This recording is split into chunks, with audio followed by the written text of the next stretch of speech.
This crowd is ready for the King family home to come down. And when you see an army of blue and white approaching the site, you know that the demolition isn't too far away. They call this the Braveheart Walk. It's when the hundreds of volunteers make that final march to the site to rally for the cause. But what you don't know unless you're on site is that this walk is done several times in order for the cameras to get several different angles. As Debbie Fabian explains, when the demolition does happen, it must follow a well-orchestrated plan. Before the volunteers could take to the streets, the fire department stepped in first to spray down the street, the yard, and the house.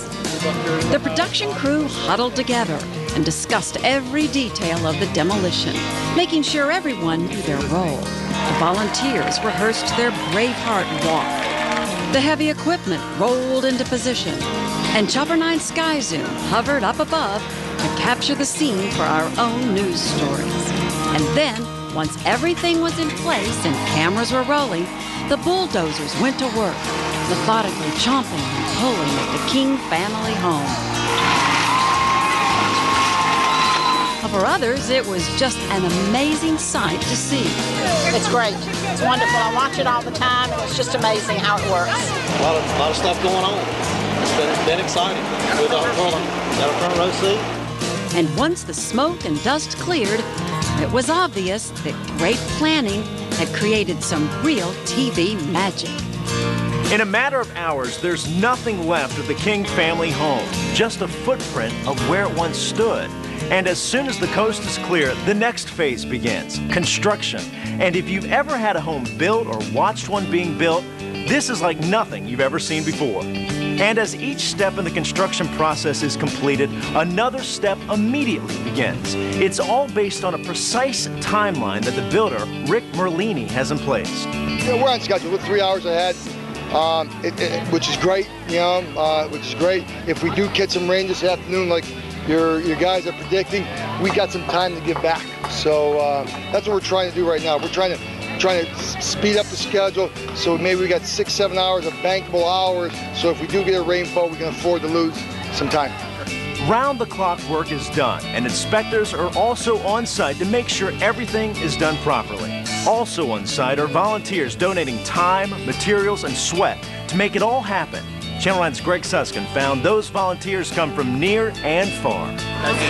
Dean Irvin and Aaron Myers wanted to be part of the action so much they drove from Kingston, North Carolina. Irvin says he was an Extreme Makeover fan because he thought the show was touching. Now it was time to touch someone else's life. It's one of these things that we just wanted to lead with our heart. I mean, this is such a worthy cause. It's a good thing to do. I enjoy helping people also like Dean. Irvin and Myers are fence builders, so their job was right around back, building the new fence around the King's backyard. Most construction volunteers had specific jobs at the house, but I talked to other folks who did whatever. Helping out in any way I can and making sure everybody's hydrated and can do their job on the house or whatever they're doing. We walked around and gave water to all the construction workers who desperately needed it. And just whatever they needed, we just kind of jumped in and picked up debris and ran errands and whatever they asked. Jennifer Canonen had just moved to Charlotte when the show set up shop in town. I just moved to Charlotte 3 weeks ago and was looking for a way to get involved in the community right away. And I heard about this, I read about it in the paper, and just decided to sign up online and see if they needed me.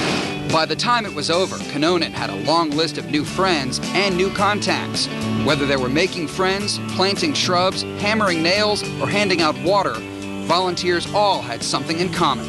I had put on when I did the email email registration, I put I'll clean drawers, sweep, clean windows, anything you need me to do. But this has been great. When Extreme Makeover Home Edition announced it was coming to Charlotte, more than 4,000 people signed up to volunteer for the build. But most of them had to be turned away because they didn't need that many. 600 volunteers ended up being used. And not only was the manpower donated, but so was every bit of material needed to construct that home, including state-of-the-art ventilation, electrical, and irrigation systems, most of it from our area.